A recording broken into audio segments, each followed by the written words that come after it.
Hola, en este video vamos a empezar con el tema 6 de matemática básica de vectores en el plano y el espacio, y hoy comenzamos con vectores en dos dimensiones. Estamos recorriendo aún el libro de James Stewart de precálculo y vamos a ver ahora el capítulo 9 y en este video en particular la sección 9.1. Los vectores son objetos que van a aparecer en este curso y en muchos próximos cursos seguramente, y también son alguna palabra que seguramente ya hayan escuchado por fuera de este curso. Pero para empezar a hablar de estos objetos, ¿qué son los vectores? Como siempre la pregunta es, depende de quién le preguntes. Vamos a comenzar discutiendo algunas formas de definir vectores o de entender lo que es un vector. En primer lugar, hay una respuesta a la pregunta de qué es un vector que podría dar, por ejemplo, la ciencia de la computación, que es directamente decir que un vector no es más que una lista de elementos ordenados, ¿sí? Algo que ya ha aparecido, por ejemplo, cuando estamos haciendo código en el Colab o en el lenguaje que estemos usando, ¿sí? La idea de vector simplemente como una lista en donde tengo elementos y los tengo ordenados. Tengo un primero, un segundo y una cantidad posiblemente finita de elementos. Por otro lado, una posible respuesta, quizás de la física, a la pregunta de qué es un vector, es decir que un vector es un objeto que tiene dirección y magnitud, ¿sí? Es una flecha, como vemos en el dibujo, y que se usa para representar, por ejemplo, fuerzas, velocidades u otras magnitudes físicas. Por último, una última respuesta quizás más abstracta que podría encontrarse en libros de matemática, es decir que un vector es un elemento de un espacio lineal. ¿Qué es esto? Un espacio lineal, bueno, es una estructura algebraica en la que hay operaciones como por ejemplo la operación de suma y la operación de producto por escalares, y este vector es un elemento de este espacio. Vamos a discutir en este video y en este curso en general principalmente las dos primeras acepciones de la palabra de lo que es un vector, y vamos a dejar la noción más abstracta de vector como un elemento, un espacio vectorial, para un próximo curso, como por ejemplo el de álgebra lineal. Empezaremos discutiendo la definición geométrica de un vector, así que se parece más a la definición de la física de un vector. Si un vector es una flecha, un elemento que tiene, un objeto que tiene una magnitud y una dirección. Entonces eso lo definimos geométricamente de la siguiente manera, diciendo que un vector es un segmento de recta que tiene una dirección asignada, ¿sí? Entonces podemos pensar que es una flecha, como estamos viendo en esta primera imagen, ¿sí? Siempre que entendamos que hay un punto por el cual se empieza y un punto por el cual termina, ¿sí? Esta flecha tiene una dirección. Es un segmento, el segmento que va desde A hasta B, no desde B hasta A, ¿sí? Muchas veces cuando denotamos un vector como a partir de su punto inicial y su punto final, lo vamos a denotar así, como el vector, por ejemplo, en este caso, AB, ¿sí? Es lo que estamos diciendo es que A es el punto inicial del vector U que estamos llamando aquí, B es el punto terminal, ¿sí? Es el segmento AB, pero tenemos distinguidos un punto inicial y un punto terminal. Y la longitud del segmento de recta, la longitud del vector, la llamamos la magnitud del vector. Y la denotamos con esta simbología de barras verticales que nos hace acordar un poco a la idea del valor absoluto de un número real. ¿Sí? Lo usamos de nuevo a esta notación para denotar ahora la magnitud de un vector. Es común al hablar de vectores en los textos de matemática, para diferenciar un elemento, un objeto que sea un vector de un objeto que sea un número, simbolizarlo con una flecha por encima, como vemos aquí en el vector AB, o bien usando negritas, ¿sí? Letras negritas, como vemos aquí en la notación que dice U en negrita, o el vector AB con la flechita arriba, o U con la flechita arriba, ¿sí? Las dos notaciones son indistintas, podemos usar y vamos a usar las dos por igual. Algo muy importante que acompaña a esta definición geométrica de un vector es esta segunda idea, que dice que dos vectores son iguales si tienen igual magnitud y la misma dirección. En ese sentido, todos los vectores que vemos en este dibujo de la derecha, todas esas flechas representan el mismo vector. ¿Por qué representan el mismo vector? Si las veo en distintos lugares. Porque justamente al vector no le importa dónde está posicionado, si lo pensamos como un objeto libre, sino que solamente me importa a la hora de definir un vector cuál es la magnitud y cuál es la dirección. Como todas estas flechas tienen exactamente la misma magnitud y la misma dirección, vamos a pensar que todas representan el mismo vector. Esta definición geométrica de un vector como una flecha permite inmediatamente dar una definición geométrica de la operación de suma de vectores. Ahora los vectores son flechas, ¿sí?, que viven en el plano y que podemos sumar, ¿sí? ¿Cómo las vamos a sumar? Bueno, vemos acá el primer ejemplo. Queremos sumar el vector u, que es el vector que va desde A hasta B,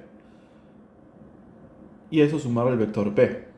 Lo que hacemos es poner la flecha correspondiente a B, que es la flecha BC, a continuación de la flecha de AB, ¿sí?, como vemos en la gráfica, y estamos pensando que el desplazamiento resultante es la flecha que va desde A hasta C. Y entonces el vector AB más el vector BC es el vector AC. Y al vector AC lo llamamos entonces la suma de los vectores AB y BC. ¿Sí? Acá vemos de nuevo esta idea en la figura de abajo, que como los vectores son libres, podemos pensar, por ejemplo, que en esta figura de la derecha tenemos a U y a B, ¿sí?, ambos partiendo del mismo punto inicial. ¿Qué significaría sumarlos si los tengo en el mismo punto inicial? Bueno, voy a tener que mover a esos vectores, a alguno de esos vectores, que como son libres, voy a mover al segundo de ellos, a B, y lo vamos a poner justamente para que el punto inicial de B coincida con el punto final de U, para poder hacer la suma gráfica, ¿sí?, la suma geométrica de estos dos vectores y obtener el vector resultante U más B como suma.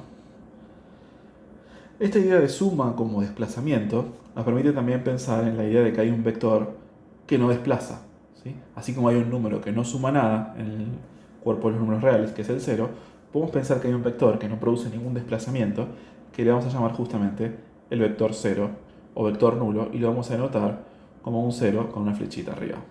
Ese vector no representa desplazamiento. Por supuesto que al sumarle el vector nulo a cualquier otro vector, u, vamos a obtener como resultado el mismo vector u. También podemos, a través de esta definición geométrica de los vectores, definir la multiplicación de un vector por un escalar.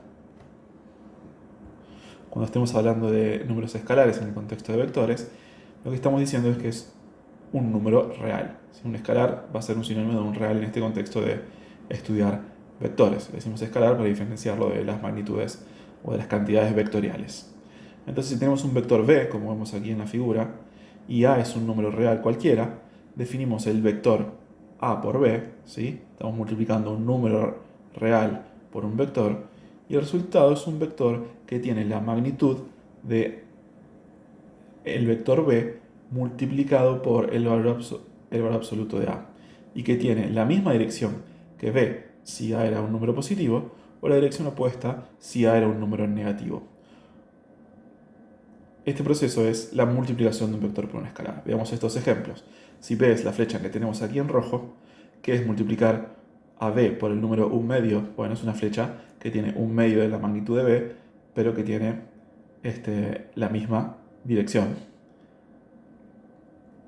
que es multiplicar a b por 2, bueno, es una flecha, como vemos aquí, que tiene el doble de magnitud de b y la misma dirección, que es multiplicar a b por menos 1, o pensar en el vector menos b, es justamente un vector que tiene la misma magnitud que b, pero la dirección exactamente opuesta, y de la misma manera podemos entender que es menos 1/3 de b y que es menos 2 veces b.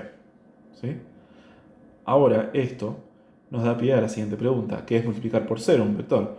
Como se estarán imaginando, de acuerdo a esta definición, va a ser un vector que tiene magnitud, valor absoluto de 0 por la magnitud de b, y entonces va a ser un vector que tiene magnitud 0, y eso es exactamente el vector nulo. Por otro lado, como a partir de esta definición de multiplicar un vector por un escalar, podemos definir el vector menos b, como vemos aquí en pantalla, ¿sí?, que es justamente el vector que tiene la misma magnitud que b, pero en la dirección exactamente opuesta, entonces podemos ahora pensar que podemos definir la diferencia o la resta de dos vectores, u y b, y se define justamente pensando que para hacer u menos b, hacemos u más menos b. Si tenemos definido menos b al hacer el vector b por el escalar menos 1, entonces podemos definir la resta como sumarle el vector opuesto. De esta manera vemos en el gráfico como si tenemos un vector u y un vector b, si queremos hacer u menos b, lo que hacemos es pensar que tenemos ahora u, lo ponemos de este lado, ¿sí?, porque podemos ponerlo donde nosotros querramos, y entonces menos b va a ser justamente un vector que tiene la misma dirección, la misma magnitud que b, perdón, pero dirección opuesta, y al ponerla a continuación del vector u, es decir, poner el punto inicial de menos b en el punto final del vector u que pusimos aquí, nos queda marcado entonces el vector u menos b en esta diagonal del paralelogramo. Sabíamos que en la otra diagonal del paralelogramo tenemos justamente el vector u más b. Quiere decir que al pensar en dos vectores u y b, que en principio no estén alineados, se nos va a formar siempre un paralelogramo. Una de esas diagonales va a representar la suma de u más b y la otra diagonal va a representar la resta, u menos b. En lo que sigue vamos a intentar conectar esta idea geométrica que vimos de un vector como una flecha con la primera idea, la idea de un vector como una lista de objetos. ¿Qué tienen que ver estas dos nociones? Bueno, pensemos que estas flechas, que son los vectores, viven en algún lugar conocido, como por ejemplo, vamos a pensar ahora en este primer video, que esos vectores son parte del plano cartesiano, ¿sí? El que ya conocíamos de temas anteriores de este curso. Si pensamos a un vector, entonces a estas flechas geométricas como inmersas en el plano cartesiano, en el plano XY, vemos que podemos representar a un vector B como un par ordenado de números reales, ¿sí? Vamos a representar el vector B como el par AB, donde A representa la componente horizontal, ¿sí?, del vector B, y B representa la componente vertical del vector B. ¿Sí? Como cada flecha podemos pensar que es moverse un poco para la derecha o para la izquierda y otro poco para arriba o hacia abajo, entonces podemos descomponer cualquier flecha como una componente horizontal y una componente vertical. Esos dos números, A y B, la componente horizontal y la componente vertical del vector B, lo caracterizan, porque independientemente de dónde esté B, como dijimos que los vectores son libres, podemos pensar que B es la flecha que está acá, o es esta, y queremos que en cualquiera de los casos el vector sea el mismo, vemos que en cualquiera de los casos, sin importar cuál es el punto inicial o cuál es el punto final, las componentes horizontales y verticales, es decir, cuánto mide este lado del triángulo y cuánto mide este otro, no cambian independientemente de dónde pongamos al vector.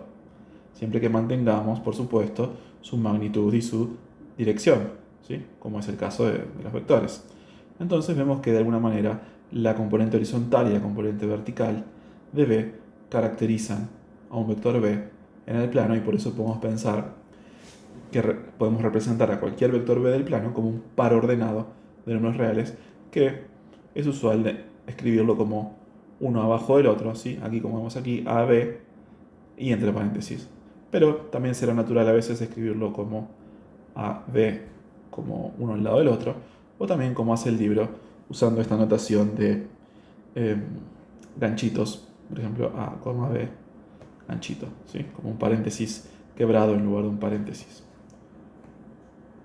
Lo importante es que estamos representando al vector B como un par ordenado, ¿sí?, dos números, donde hay uno que es el primero claramente y otro que es el segundo. ¿Qué relación hay entonces ahora entre estas componentes verticales y horizontales de un vector B, pensado geométricamente, con la geometría de las coordenadas, ¿sí?, las coordenadas cartesianas en el plano, justamente? Bueno, pensemos un poco en esto. Si tenemos un vector B, como vemos en la figura aquí a la derecha, que es una flecha, podemos pensar que además de tener una componente horizontal y una componente vertical, tiene asociado un punto inicial P y un punto final Q. Ese punto P y ese punto Q tendrán, por supuesto, por ser puntos del plano, sus coordenadas cartesianas, ¿sí? Entonces, por ejemplo, en esta figura vemos que P tiene coordenadas x1 y 1 y que Q tiene coordenadas x2 y 2. ¿Qué relación hay entre las coordenadas de estos puntos iniciales y finales y las componentes horizontales y verticales del vector? Justamente vemos que la componente horizontal del vector es la diferencia entre las coordenadas del punto final menos el punto inicial, y la componente vertical del vector es la diferencia entre las coordenadas del punto final menos la del punto inicial. ¿Sí? Entonces podemos relacionar la componente inicial, la componente horizontal y la componente vertical de un vector que dijimos que los caracterizan con las coordenadas del punto inicial y el punto final, pensando en las coordenadas cartesianas. Bien, para fijar estas ideas vamos a hacer los siguientes ejercicios. Dice el primero: encuentre la forma de componente de un vector U con punto inicial en 2, 5 y punto terminal en 3, 7. La segunda dice si el vector v 3, 7 se traza con punto inicial en 2, 4, ¿cuál es su punto terminal? Y la última dice traza representaciones del vector w, que tiene componente horizontal menos 1 y componente vertical 2, con puntos iniciales en el 0, 0 y en el menos 2, menos 1. Vamos a una pizarra limpia y pensamos estos tres ejercicios. Por supuesto, les invito a poner pausa en este momento del video y tratar de resolver estos ejercicios por su cuenta, antes de ver las respuestas en el video. Bien, tenemos dibujado un plano cartesiano, ¿sí? El eje X en horizontal y el eje Y en vertical, y hemos marcado una escala, tanto en el eje vertical como en el eje horizontal. ¿Qué vamos a hacer ahora? Vamos a marcar entonces el punto inicial y el punto final o punto terminal del vector U. El punto inicial es el punto 2, 5, entonces 2 en X y 5 en Y. Ahí tenemos el punto inicial, que si queremos podemos poner un nombre, por ejemplo, P. El punto terminal es el punto 3, 7, es decir, 3 en la dirección horizontal y 7 en la dirección vertical. Este que vemos aquí, 3, 7. Esta flecha que estamos dibujando aquí, vamos a cambiar de color, es justamente el vector U, el vector que va desde el punto inicial P hasta el punto final Q. Entonces, ¿cómo hacemos ahora que lo tenemos graficado para entender cuáles son las componentes del vector U?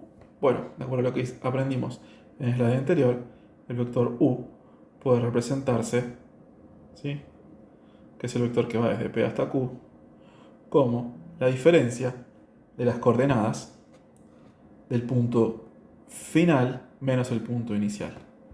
Es decir, vamos a hacer 3 menos 2, que son la primera coordenada del punto final menos la primera coordenada del punto inicial, y 7 menos 5, que son la segunda coordenada del punto terminal menos la segunda coordenada del punto inicial. Y esto nos da entonces que la forma de componentes del vector U es justamente 1, 2.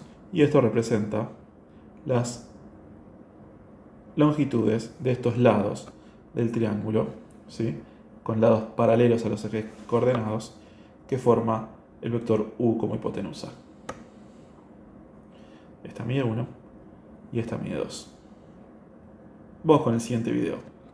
Siguiente ejercicio, perdón. Si el vector v 3, 7, ¿sí?, esta es la forma componente del vector, la forma de componentes del vector v. Componente horizontal 3, componente vertical 7. Se traza con punto inicial en 2, 4. ¿Cuál es su punto terminal?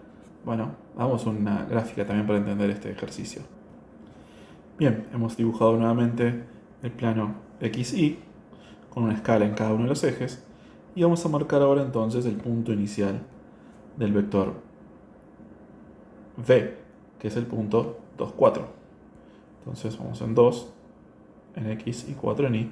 Este es el punto inicial del vector V, que vamos a llamarle, no sé, P. Ahora es otro nuevo ejercicio, podemos usar nuevamente la letra P para otro número. Queremos un vector que tenga componentes horizontales, componente horizontal 3 y componente vertical 7. Es decir, la flecha va a empezar en P y se tiene que desplazar 3 unidades hacia la derecha y 7 unidades hacia arriba. ¿Sí? Quiero que la componente vertical sea 3, horizontal sea 3 y la componente vertical sea 7. Es decir, este es el vector V que estamos buscando, un vector que tiene componente horizontal 3 y componente vertical 7, pero que inicia desde el punto P. ¿Cuál es el punto Q? El punto final. Bueno, tenemos que pensar que al punto inicial le sumamos 3 unidades hacia la derecha, ¿sí? Entonces la coordenada X del punto Q va a ser 5, las dos que ya teníamos del punto inicial, más las 3 que la desplazamos hacia la derecha, y la coordenada vertical va a ser las 4 que ya teníamos del punto inicial, más las 7 que la desplazamos hacia arriba, es decir, 11. Es decir, un vector V con componentes 3, 7, que se trace con punto inicial 2, 4, tiene punto terminal 5, 11. Bien, en este último ejercicio de nuevo dibujamos un plano cartesiano y se nos dice, trace representaciones del vector W, que tiene componente horizontal menos 1 y componente vertical 2, con puntos iniciales en el 0, 0, en el origen, y en el punto menos 2, menos 1. Vamos a marcar primero esos dos puntos. El origen de coordenadas, que se encuentra aquí, en el 0, 0, y el punto menos 2, 1, que es menos 2 en x y 1 en y, y menos 1 en y, perdón, que es decir, este punto. Este es el punto menos 2, menos 1. Ahora vamos a intentar graficar el vector w, pero independiente del plano de coordenadas, ¿sí? Si ya tenemos marcada la escala, puedo pensar que el vector w gráficamente es, si tiene un punto inicial que sea cualquiera, que está por acá, dice la componente horizontal es menos 1, así que me tengo que mover una unidad, voy a tratar de respetar la misma escala que tenemos en el plano que tenemos dibujado a la izquierda, hacia la izquierda justamente, una unidad hacia la izquierda porque tenemos componente horizontal menos 1, y como tenemos componente vertical 2, vamos a movernos 2 unidades, ¿sí? Estamos viendo que estas 2 unidades representan 2 unidades del plano cartesiano hacia arriba. Entonces el vector W es esta flecha, gráficamente, que vemos aquí en pantalla. Es un vector que tiene componente horizontal menos 1 y componente vertical 2. ¿Qué pasa al ponerlo con punto inicial en el origen? ¿Y qué pasa al ponerlo con punto inicial en menos 2, menos 1? Bueno, lo mismo. Ese vector es un vector libre. Lo podemos dibujar aquí, por fuera del plano cartesiano, o podemos dibujarlo en cualquier punto inicial que queramos del plano cartesiano. Si lo queremos graficar con punto inicial en el origen, tenemos que movernos una unidad hacia la izquierda y 2 unidades hacia arriba, y tenemos graficado esta representación del vector W. Y si queremos graficarlo con punto inicial en menos 2, 1, menos 1, perdón, tenemos que empezar desde el menos 2, menos 1, movernos una unidad hacia la izquierda y 2 unidades hacia arriba, y tenemos otra representación del vector W. Es el mismo vector W, solo que tiene 2 puntos iniciales diferentes y por lo tanto tendrá 2 puntos finales diferentes. Les invito a pensar ustedes cuáles son los puntos finales en cada uno de estos dos casos. Vamos a hablar ahora, para completar este estudio de vectores en el plano, en 2 dimensiones, de la magnitud de un vector, ¿sí? Seguramente ya lo están intuyendo a la hora de ver este video, pero si conocemos las componentes verticales y horizontales de un vector, y entendemos que representan catetos de un triángulo rectángulo cuya hipotenusa es justamente el vector, entonces inmediatamente el teorema de Pitágoras nos dice cómo calcular la magnitud de un vector a partir de su componente horizontal y de su componente vertical, simplemente calculando la raíz cuadrada de la suma de estas componentes al cuadrado. También podemos pensar en el álgebra de vectores, es decir, en las operaciones que ya vimos, como ser la suma o bien la resta entre vectores o el producto de un vector por un número, pensando en los vectores a partir de sus componentes.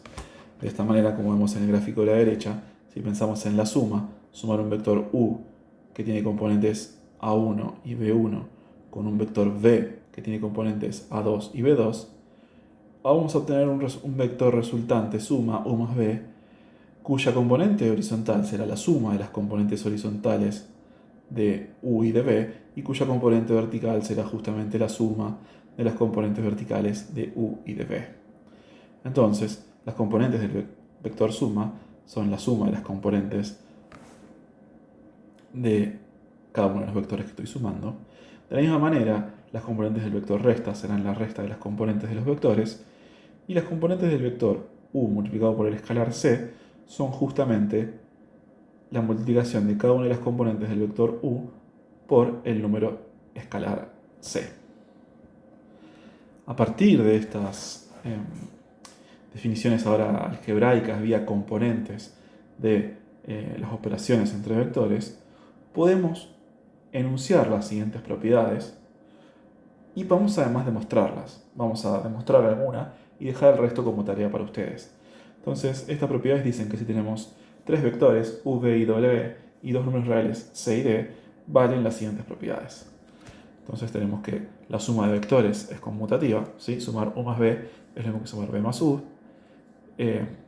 También es asociativa, es decir, podemos sumar en el orden que queramos. También tenemos un elemento neutro para la suma, que es justamente el vector nulo. Les dejo para ustedes pensar cuáles son las componentes del vector nulo. También tenemos un opuesto aditivo para cada vector u. Existe el vector menos u, que es justamente un vector que al sumarle al vector u obtenemos como resultado el vector nulo. Además sabemos que la magnitud del vector c por u es igual al valor absoluto del escalar c por la magnitud de u. También tenemos una propiedad distributiva respecto de la operación producto por un escalar con respecto a la suma de vectores, ¿sí? Si queremos multiplicar c por la suma de u más b, es lo mismo que hacer c por u más c por b. También tenemos una propiedad distributiva al revés, es decir, respecto de la suma de escalares y esta suma multiplicada por un vector u. También tenemos asociatividad cuando pensamos en el producto de dos escalares por un vector.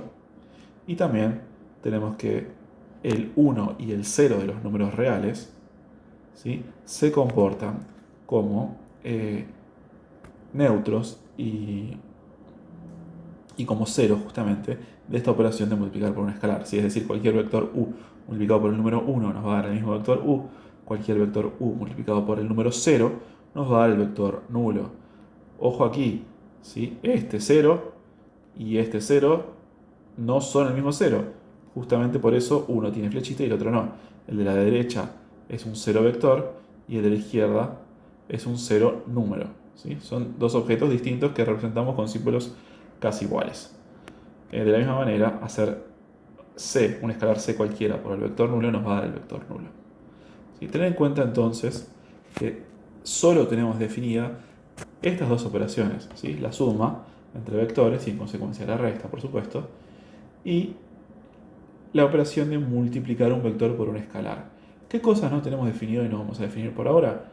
El producto de dos vectores. ¿Sí? Esa es una operación, ¿sí?, la multiplicación es una operación que vale en los números reales, pero que no está definida en esta álgebra de los vectores. Solo podemos sumar vectores hasta ahora, restarlos, por supuesto, y multiplicar vectores por un número escalar. Entonces, ¿cómo se demuestran estas propiedades? Vamos a demostrar una y dejar el resto como tarea. Entonces, ¿cómo demostramos, por ejemplo, la primera propiedad? Pensemos que tenemos dos vectores, u y b, y pensémoslos a partir de sus componentes. Por ejemplo, vamos a pensar que tenemos el vector u1, u2. ¿Sí? Esas son las componentes del vector 1, u, y que b es justamente el vector v1, v2. Ahora, al hacer u más b, esto es lo mismo que hacer este u1, u2 más v1, v2. Vamos a hacer un poco de zoom. Pero esto, de acuerdo a la definición que acabamos de ver, es lo mismo que hacer u1 más v1 como primera componente, u2 más v2 como segunda componente. Pero esto es lo mismo que hacer porque ahora cada componente es la suma de dos números reales y la suma de números reales es asociativa. Entonces esto es lo mismo que hacer v1 más u1, v2 más u2. ¿Pero esto qué es? Esto es lo mismo que hacer el vector v1, v2 más el vector u1, u2, y esto es lo mismo que hacer v más u. Es decir, mediante una cadena de igualdades hemos conectado u más b con v más u, es decir, que u más b es igual a v más u para cualquier par de vectores u y v en el plano. ¿Qué hemos usado fuertemente? Que en cada componente estos son números reales.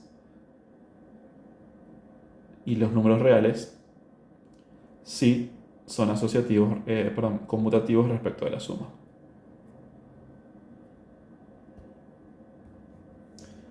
Bien, para ir terminando este video, hablaremos ahora de qué son los vectores unitarios, una nueva definición. Vamos a decir que un vector es unitario simplemente cuando sea un vector que tiene magnitud 1. ¿Sí? Cualquier vector de magnitud 1 le vamos a decir vector unitario. Hay infinitos de estos vectores, les invito a pensar qué forma tiene el conjunto de todos ellos. ¿Sí? Pero hay dos que vamos a destacar, que son justamente aquellos que tienen un 1 en una de las componentes y un 0 en la otra, que son los vectores canónicos del espacio R2, ¿sí? Del plano, y que vamos a anotar siempre, y van a estar estas letras reservadas para ellos, con la letra I y la letra J. ¿Sí? El vector I va a ser siempre el vector 1, 0, el vector J va a ser siempre el vector 0, 1. Son dos vectores unitarios, pero son los vectores unitarios canónicos, ¿sí? Del espacio R2. ¿Qué podemos ver? Podemos ver que cualquier vector puede escribirse en términos de estos dos vectores unitarios. Puede descomponerse en términos de estos dos vectores unitarios I y J. ¿Cómo? Bueno, podemos pensar que si un vector V tiene componentes A y B, ¿sí? Componente horizontal A y componente vertical B, entonces esta componente horizontal es lo mismo que pensar que estoy haciendo A veces el vector I, y esta componente vertical es lo mismo que hacer V veces el vector J. Entonces vemos que cualquier vector V lo podemos escribir como A por I más B por J, donde A y B son justamente las componentes horizontales y verticales del vector V. Por último, pensemos en este problema. Si tenemos un vector V, ¿sí? En el plano y lo situamos con punto inicial que coincida con el origen de coordenadas, ¿sí? Tenemos el vector V, que puede estar en cualquier lado, pero tiene esa magnitud y esa dirección, pero lo forzamos a que esté con punto inicial en el origen. Entonces vamos a dar la siguiente definición. La dirección del vector V va a ser el ángulo θ, que queda formado, una vez que forzamos a que el vector V tenga punto inicial en el origen, queda un ángulo formado entre la flecha del vector, ¿sí? Entre el vector V propiamente dicho, y el eje o el semieje positivo de las X, es decir, esta semirrecta. Entre esas dos queda formado este ángulo que se llama θ, y ese ángulo es el que vamos a llamar la dirección del vector V. ¿Sí? Ahora bien, entonces tenemos una dirección del ángulo θ, la dirección del vector θ, perdón, que es un ángulo.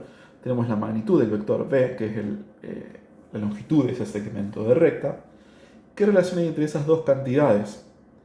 Y las componentes horizontales y verticales de un vector V, bueno, justamente aquellas que están dadas por la trigonometría del triángulo rectángulo. ¿Qué quiere decir esto? Que si un vector V tiene magnitud, ¿sí? Magnitud de V y dirección θ, entonces sus componentes horizontales y verticales van a estar dadas por los números A y B, donde A es justamente la magnitud de B por el coseno de θ. ¿Por qué? Porque A es el valor, la longitud de este cateto del triángulo rectángulo. ¿Sí? Estamos pensando que este ángulo mide θ y que la hipotenusa mide magnitud de B. Entonces este cateto es el coseno de θ por la magnitud de la hipotenusa, por la longitud de la hipotenusa, que es la magnitud de B. Y B, ¿sí? B larga, la magnitud la componente vertical del vector V, el vector V corta, ¿sí? Va a ser justamente la magnitud del vector V multiplicado por el seno de θ. ¿Por qué? Porque el seno de este ángulo es justamente la componente vertical de B dividido su magnitud, ¿sí? Opuesto dividido hipotenusa. Entonces de esa relación podemos expresar a la componente vertical B como la magnitud de B por el seno de θ. Entonces tenemos estas dos ecuaciones que vale la pena recordar y que relacionan las componentes verticales y horizontales de un vector con su magnitud y su dirección, ¿sí? Conociendo un par de ellas podemos conocer las otras, ¿sí? Si conocemos la magnitud y la dirección podemos conocer las componentes. Si conocemos las componentes podemos conocer la magnitud y la dirección, aunque quizás con un poco cuidado, como vamos a ver en los ejercicios de práctica. Con esto terminamos este video sobre vectores en dos dimensiones.